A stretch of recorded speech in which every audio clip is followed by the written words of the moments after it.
दोस्तों नमस्कार। इस वक्त मुजफ्फरनगर के मीरापुर में उपचुनाव हो रहा है विधानसभा का, और मीरापुर हॉट सीट बनी हुई है। सबकी निगाहें मीरापुर पर लगी हुई हैं। आरएलडी और बीजेपी का गठबंधन है। प्रत्याशी मिथिलेश पाल हैं जो वहाँ से 2009 में विधायक रही हैं मोरना सीट से, और मिथिलेश पाल इन दिनों बीजेपी में थी, अब आरएलडी का टिकट उनके पास है। दूसरी तरफ कादिर राणा के बेटे की पत्नी सुम्बुल राणा चुनाव मैदान में हैं जो समाजवादी पार्टी की कैंडिडेट हैं, और मुनकाद अली की बेटी हैं जो बसपा के बड़े नेता हैं। बीएसपी से शाहनजर चुनाव मैदान में हैं, और आज़ाद समाज पार्टी ने भी यहाँ पर मुस्लिम प्रत्याशी पर दांव लगाया है। ओवैसी की पार्टी भी चुनाव मैदान में है। दूसरी तरफ सचिन राठी एक निर्दलीय उम्मीदवार हैं जो समाजवादी पार्टी से टिकट मांग रहे थे, लेकिन बगावत करके उन्होंने भी निर्दलीय पर्चा भर दिया। हालांकि सुम्बुल के पति शाह मोहम्मद ने भी पर्चा भरा है, लेकिन ये माना जा रहा है कि नाम वापसी के दिन शाह मोहम्मद का पर्चा वापस हो जाएगा और सुम्बुल ही चुनाव लड़ेंगी। हमारे साथ इस समय एक बड़ी शख्सियत मौजूद हैं, हरपाल सैनी जी, जो एमएलसी रहे हैं और जिन्होंने सरधना विधानसभा से 2 चुनाव लड़े। अति पिछड़ा वोट बैंक में उनकी एक पकड़ मानी जाती है, उनकी एक पहचान है, और इन दिनों बीजेपी में हैं। वरिष्ठ पत्रकार राजेश शर्मा जी हमारे साथ हैं, तो हम ये चर्चा करेंगे कि सीन बन क्या रहा है आखिर मीरापुर में। जी विधायक जी। देखिए, चुनाव में लोकतंत्र में टिकट मांगने का सबको अधिकार होता है। भले वो कोई सी पार्टी है जो चुनाव लड़ने का इच्छुक है। जो आदमी राजनीति करता है वो चाहता है कि मुझे भी टिकट मिले, मैं भी एमएलए बनूं, मैं भी एमपी बनूं। जिस तरीके का चुनाव होता है, चाहे लोकसभा का हो या विधानसभा का हो, चूँकि एक ही बाई इलेक्शन है मोरना पश्चिम में, तो हैं तो तीन लगभग 4 ही समझिए। खैर है, कुंदर की है, और गाजियाबाद है और गाजियाबाद। लेकिन जितना महत्वपूर्ण और जितना आकर्षण का केंद्र मीरापुर बना हुआ है, संभवतः शायद इन तीनों चारों में कोई ना हो। उसका कारण भी है, क्योंकि राष्ट्रीय लोकदल के राष्ट्रीय अध्यक्ष जो हमारे गठबंधन के सहयोगी हैं जयंत चौधरी जी, उनको एक टिकट यहाँ पे मीरापुर दिया है। चूँकि टिकटार्थियों की बहुत लंबी लाइन थी, और पूर्व में लोकदल में मिथिलेश पाल जो बाई इलेक्शन 2009 में जीती थी, उन पर सबको दरकिनार करते हुए मिथिलेश पाल पे, पिछड़े वर्ग के नेता वो है, महिला हैं, उन पर चौधरी साहब ने गठबंधन के उम्मीदवार के रूप में उन पर विश्वास जताया है। अब चूँकि जिम्मेदारी सबकी बनती है, गठबंधन का प्रत्याशी है, भारतीय जनता पार्टी के लोग भी उसको जिताने की बनती है, लोकदल की भी बनानी थी। चूँकि मूल सीट वो लोकदल की है और कैंडिडेट भारतीय जनता पार्टी का है। अब स्वाभाविक बात है, कुछ ना कुछ मैं लगभग समझता हूँ 25-30 उम्मीदवार लोकदल के थे, ख़ास तौर से जाट समाज के, जो उसमें प्रस्तावित थे, टिकट चाह रहे थे। तो उनको दरकिनार करते हुए चौ साहब ने अपना सूझबूझ का परिचय देते हुए एक महिला जो पहले लोकदल में थी और पूर्व में भी बाई इलेक्शन जीत चुके, उससे विश्वास कायम किया है। तो हम लोगों की जिम्मेदारी बनती है, चूँकि गठबंधन के प्रत्याशी से जिताएं। लेकिन मैं आपसे जानना चाहता हूँ कि राजपाल सैनी जी भी दावा कर रहे थे, लोकसभा में रहे हैं, वो भी बीजेपी से थे, तो सैनी समाज में इसको लेकर नाराजगी नहीं है? नहीं, ऐसी कोई बात नहीं है। तो हमारे पास विचार हुआ, हमारे उस पर विचार हुआ, हमने कहा हम 2 साल का चुनाव नहीं लड़ेंगे, ऐसी कोई बात नहीं है। तो पार्टी सब कुछ देखती है कि सैनिक समाज की कितनी है, और सैनिक समाज में जाटों में भी, जैसे कोई आपके कोई जाट में जैसे कोई राणा है, आपके कोई राय है, कोई फुलिया, भिन्न भिन्न नाम उपनाम से पुकारे जाते हैं। इस तरीके से सैनिक समाज में भी भिन्न भिन्न नाम से पुकारे जाते हैं। तो मोस्ट चाहे जनरल जो सैनिक समाज में है, मैंने तो पूरे से सैनिक समाज को जिंदा रखने के लिए, उसमें भागीदारी सुनिश्चित करने के लिए मैंने तो सैनिक समाज के लिए बहुत बड़ा संघर्ष करा। और मैं तो ख़ास तौर से चौधरी अजीत सिंह जी का मैं अग्रणी हूँ, उनका ऋणी हूँ कि उन्होंने मुझसे उस समय तत्कालीन सारे अपने कैंडिडेट को दरकिनार करके मुझे विधान परिषद में भेजा था। और जैसा आदेश पार्टी का होगा, मैं वो वर्तमान जो कैंडिडेट है हमारे संयुक्त गठबंधन के उम्मीदवार है, उसे जिताने के लिए डोर टू डोर जाएंगे, उसे जिता के विधानसभा में भेजेंगे, कोई दिक्कत नहीं है। नॉमिनेशन फाइल कराने गए थे आप? नहीं, नॉमिनेशन तो नहीं हम गए। आपके पास निमंत्रण आया था? नहीं, निमंत्रण मैंने अब भी कहा कि अभी मेरे सोमेंद्र तोमर जी सुबह बात कर दी कि आप कब जाएंगे। मैं कहा देखिए हम राजनीति करते हैं, हम वर्कर तो है नहीं, हम नेता हैं, हमारा नाम है, हमारे हाँ, आपको निमंत्रण आना चाहिए ना प्रत्याशी की तरफ से। हम सम्मान के वहाँ हमारा वजूद है, हम कुछ रहे हैं। हाँ। तो बाप भाई इज्जत कोई जाएगा तो हम बुलाएंगे। अब ये तो है नहीं कि आप बैल मुझे मारा वो जाते फिर कोई दिक्कत नहीं है, उसकी हाजिर भी ना लगे। तो मुझे लगता है राजपाल सैनी साहब को भी नहीं बुलाया उन्होंने, नहीं वो बुलाया। गए नहीं और नहीं। उनके बेटे गए थे, बेटे गए थे जैसे मुझे मालूम हुआ है, यही बात है। उनको भी नहीं बुलाया। उनको भी नहीं बुलाया। तो और आरएलडी के भी कई नेता नहीं गए, जैसे वो एक अजीत राठी हैं, वो नहीं गए, संदीप नहीं गए। हाँ बहुत लोग नहीं गए जी। जो स्वाभाविक है। क्या ये लोग बुलाए गए नहीं थे या नाराज हैं इसलिए खुद ही नहीं गए? नहीं, कुछ को बुलाया नहीं गया, कुछ नाराज भी हैं, दोनों ही बात है। और मैं समझता हूँ जी धीरे धीरे जैसे चुनाव आएगा उसका मैनेजमेंट, उसका अरेंजमेंट कर लिया जाएगा, सब मान जाएंगे, क्योंकि सबकी प्राण प्रतिष्ठा दाव पर लगी हुई है। हम तो सबको भेदभाव मिटा के हमारा उद्देश्य है कि हमारे गठबंधन की प्रत्याशी जीते। लेकिन हाँ, ये जरूर है सम्मान सब जाते हैं भाई। ये चुनाव है, अब जब हम चुनाव लड़े, हम दो चुनाव लड़े, हम तो ऐसे ऐसे छोटे छोटे लोगों के पास गए, भाई चलिए हमारी मत करिए, आप चलिए। तो इसमें कोई शर्म की कोई बात थोड़ी है। तो कैंडिडेट को भी करना चाहिए, और जो पार्टी के बड़े नेता हैं उनको भी देखना चाहिए कि मीरापुर में किसका जान आधार है, किसका वजूद है। इससे पूर्व मैंने मिथिलेश पाल को चुनाव लड़ाया था, मैंने उनको आर्थिक मदद भी करी थी। उस समय मैं लोकदल का एमएलसी भी था। खुद वो कहती है कि जिताने का बहुत बड़ा श्रेय मुझे हरपाल सैनी का रहा। तो ऐसी कोई बात नहीं है, परिस्थिति बदलती रहे, जाएंगे सम्मानजनक तरीके से बुलाएंगे, जाएंगे और काम भी करेंगे, जिताएंगे भी। इतना सब करने के बाद भी आप याद नहीं आए उन्हें? अब फिर वही मैं इस बात को दोबारा कह रहा हूँ, अगर नहीं आएंगे तो कोई दिक्कत नहीं है, उसमें कोई दिक्कत नहीं। और बात परिस्थिति बदलती रहे, मेरा किसी विरोध नहीं है, ना मैं टिकटारती हूँ, ना मेरा कोई रोजगारी का है। हाँ, इतना जरूर है कि आदमी सम्मान चाहता है, सम्मान जन तरीके से वो बुलाएंगे, हम जाएंगे भी, मदद भी करेंगे, रहेंगे भी, और पूरी तरीके से जितनी ताकत है, तादाद से ज़्यादा ताकत उसको जिताने पर लगाएंगे।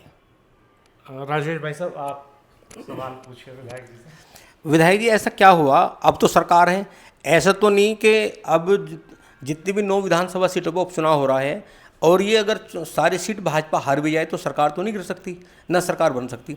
तो ये क्या वजह रही कि मीरापुर विधानसभा है, जब ये सीट आरएलडी को दी तो बीजेपी का प्रत्याशी क्यों लाया गया?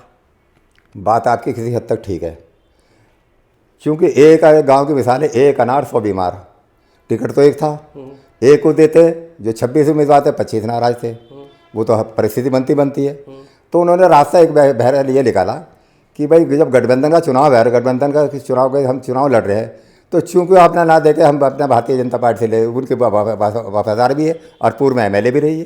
तो इस वजह से पार्टी हाईकमान ने निर्णय लिया। अच्छा विधायक जी, अभी हमने कई बार देखा कि जो विक्रम सैनी खतौली के पूर्व विधायक थे, उन्होंने कई बार आरएलडी पे बहुत तंज कसे, कहा कि हालांकि जब खतौली में उपचुनाव हुआ तो आरएलडी मदन भैया जीते, तो उन्होंने बड़े कई तंज कसे। और मुझे लग रहा कि जब से टिकट डिक्लेयर हुआ है, अभी विक्रम सैनी कहीं नज़र नहीं आए, राजपाल सैनी का नाम आया तो उन्हें टिकट नहीं मिला। चंदन चौहान, चूँकि जो गुजर समाज हैं, उनमें कुछ लोगों का कहना है कि भाई ये सीट गुजरों की थी या चंदन चौहान थे तो किसी गुजर को टिकट मिलना चाहिए था। क्या ये जो सब इकट्ठे हैं, ये नाराज़गी ये जो सब नाराज़ लोग हैं, क्या ये कहीं कोई असर डालेंगे चुनाव पे?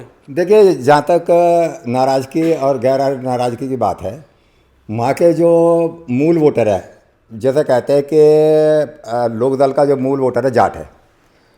अब वहाँ पर जाट क्या कहता है, वहाँ के मतदाता क्या कहता है, समाज और भी जुड़े हुए हैं, लेकिन अमूमन ये कहलाती है कि जो लोकदल का मूल वोटर है वो जाट है।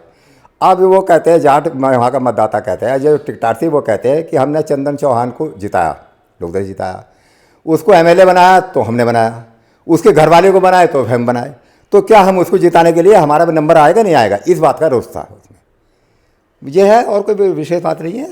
अब क्या इसमें बीजेपी लोकदल डरी हुई थी चुनाव को लेके? अब देखिए, परिस्थिति हो तो आदमी सब कुछ देखता है क्या नहीं है, लेकिन एज ए होल चुनाव कोई मामूली चुनाव नहीं है।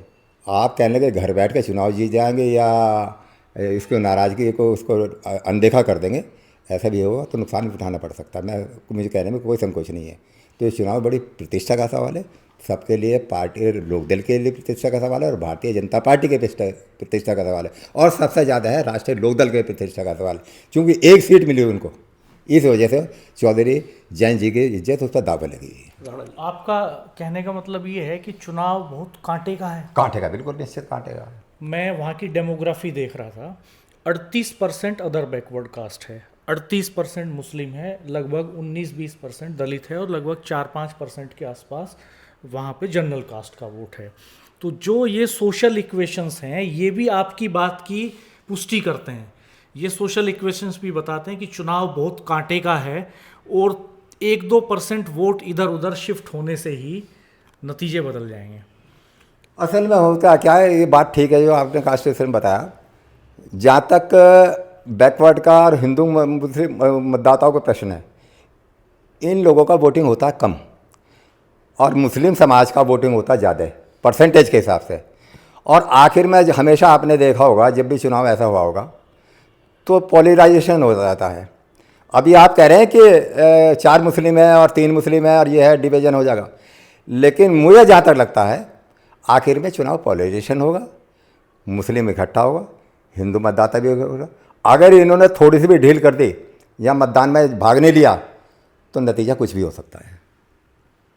नतीजा कुछ भी हो सकता है। नतीजा कुछ भी हो सकता है। चूँकि इस समय के जो हालात हैं हम देख रहे हैं कि वहाँ लगातार अब संजीव बालियान जो पूर्व केंद्रीय मंत्री हैं उन्हें जिम्मेदारी दी गई और बताया गया कि मिथिलेश पाल को टिकट दिलाने में उनका ज़्यादा रोल है। तो एक तरफ जहाँ आरएलडी और बीजेपी में लगातार टकराव रही, कड़वाहट रही लगातार 10 साल तक, तो जब क्या एक मंच साझा करेंगे वे लोग जो लगातार जिनके बीच में संघर्ष रहा, तो वे सब एक मंच पाएंगे? आना चाहिए। नहीं आएंगे, फिर मैं दोबारा कह रहा हूँ, अगर नहीं आएंगे तो नुकसान होगा। तो मैं जहाँ तक मेरे अपने राजनीतिक अनुभव की बात है, जहाँ तक मेरी सोच की बात है, तो सबको एक मंच पर आना पड़ेगा, सबको मदद करनी पड़ेगी, भेदभाव मिटाने पड़ेंगे, दूरियां कम करनी पड़ेगी, तभी चुनाव जीत पाएंगे। क्या ये ओवर कॉन्फिडेंस है? जब नामांकन हुआ, क्योंकि आप बड़े नेता हैं और वेस्ट यूप में आपका अपना जनाधार भी है, तमाम पॉलिटिकल पार्टी के बड़े जो अध्यक्ष हैं वो सब आपका बहुत सम्मान करते हैं, ऐसी क्या वजह रही कि आपको बुलाया नहीं गया, आपको भी नहीं कहा गया, राज्यपाल सैनी को कहा गया, ऐसे बहुत सारे लीडर हैं जिन्हें कहा ही नहीं गया नामांकन? तो क्या ओवर कॉन्फिडेंस है आरएलडी बीजेपी में?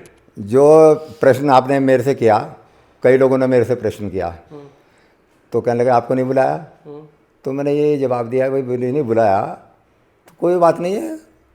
अब जैसे पार्टी का आदेश है, कार्यक्रम तो करना ही है, कोई दिक्कत नहीं है, लेकिन आदमी सम्मान चाहता है, सम्मानजनक तरीके से बुलाएंगे सबको, मेरे व्यक्ति की बात नहीं है।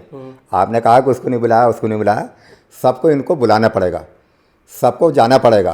और नहीं बुलाएंगे तो फिर मैं बता रहा हूँ आपको, मुझे सच बोलने में कोई कड़वाहट में मुझे कोई दिक्कत नहीं है। अगर आप एकजुट नहीं होंगे, सम्मान नहीं देंगे, सबकी जिम्मेदारी नहीं लाएंगे, तो नुकसान उठाना पड़ सकता है। पुनः आपको बता रहा हूँ। विधायक जी, अब जब चुनाव होगा तो जो मुख्यमंत्री का नारा है कटोगे तो बटोगे, जब मुख्यमंत्री जी एक मंच पर होंगे और आरएलडी प्रमुख जयंत चौधरी एक मंच पर होंगे और वो ये बात जब कहेंगे कटोगे तो बटोगे, तो क्या आरएलडी प्रमुख इस बात को बर्दाश्त करेंगे या उसकी वो सहमति देंगे? अब जब गठबंधन है तो सहमति देनी पड़ेगी भाई, गठबंधन है। अब जो मुख्यमंत्री जी बोल रहे हैं वो बोलना उनको जैन जी को पड़ेगा। कहीं ऐसा तो नहीं है कि वो जैन जी भाईचारे का नारा लगाएं और मुख्यमंत्री जी साइलेंट रहें, ये नारा नहीं दें? अब ये जैसे हालातों की परिस्थिति के ऊपर निर्भर है, उस समय क्या होगा। उस समय जैसे आपने अभी थोड़ी देर पहले से पूछा कि आपको नहीं बुलाया, उसको नहीं बुलाया, उस समय का हालात जब सजेगा, दरबार सजेगा, उसमें कौन कौन होंगे, क्या होगा, वो सरकार देखने वाली बात है। तो अभी दरबार सजना बाकी है, अभी मुकाबला बहुत कड़ा है। आज की तारीख में कुछ भी हो सकता है। 72 साल की उम्र है हरपाल सैनी जी की, एमएलसी रहे हैं, 2 दमदार चुनाव सरधना से लड़े हैं, बहुत माइनर डिफरेंस से, लगभग 200-250 वोट के अंतर से एक चुनाव रविंदर पुंडीर के सामने लूज कर गए थे उस समय। तो इतनी पैनी पकड़ इनकी समीकरणों पर, लोगों की नब्ज पर रहती है। इनका कहना है कि चुनाव बहुत कांटे का है, मुकाबला कड़ा है, अगर चूक की कहीं भी कोऑर्डिनेशन में तो नतीजा कुछ भी हो सकता है। अभी देखना बाकी है दरबार कैसे सजता है, किसकी नाराज़गी दूर की जाती है, किसको मनाया जाता है, किसको बुलाया जाता है। अभी चुनाव में वक्त है, वोटिंग में वक्त है, वो समय भरपूर है प्रत्याशी के पास, मैनेजमेंट का। तो हम देखेंगे इन चीज़ों को। आप हमारे चैनल को सब्सक्राइब कीजिएगा, बेल आइकन प्रेस कर दीजिएगा, नोटिफिकेशंस ऑल कर दीजिएगा। सेव इंडिया न्यूज़ को भी आप सब्सक्राइब कीजिएगा। Save India news Rajesh Sharma ji का प्लेटफॉर्म है। राजेश शर्मा जी एक सीनियर जर्नलिस्ट हैं और हरपाल सैनी जी का अनुभव हमने यहाँ आज इस कैलकुलेशन को निकालने में इस्तेमाल कर लिया। उनसे अनुरोध किया, हमारे विशेष अनुरोध पर उन्होंने आज हमसे ये चर्चा की यहाँ पर। Thank you. आपका बहुत धन्यवाद। थैंक यू, विधायक थैंक यू, जी। Thank you. और भविष्य में फिर हम आपको कष्ट देते रहेंगे। धन्यवाद। और दोस्तों, आप कमेंट बॉक्स में ज़रूर बताइएगा कि क्या आप हरपाल सैनी जी, पूर्व विधायक हरपाल सैनी जी की राय से सहमत हैं? क्या नतीजा कुछ भी हो सकता है? क्या मुकाबला बेहद कड़ा है? क्या कोऑर्डिनेशन के जो हालात हैं अभी दोनों दलों के बीच में वो क्या हैं? आपकी नज़र भी बहुत पैनी है, आपके तार भी बहुत गहराई तक जुड़े होते हैं और आपके पास बहुत सारी इन्फॉर्मेशंस होती है जो हमें नया वीडियो बनाने में मदद करती है। तो कमेंट बॉक्स में कमेंट करते रहिए साथ साथ और बताइए, अपनी राय जाहिर कीजिएगा। नमस्कार, धन्यवाद।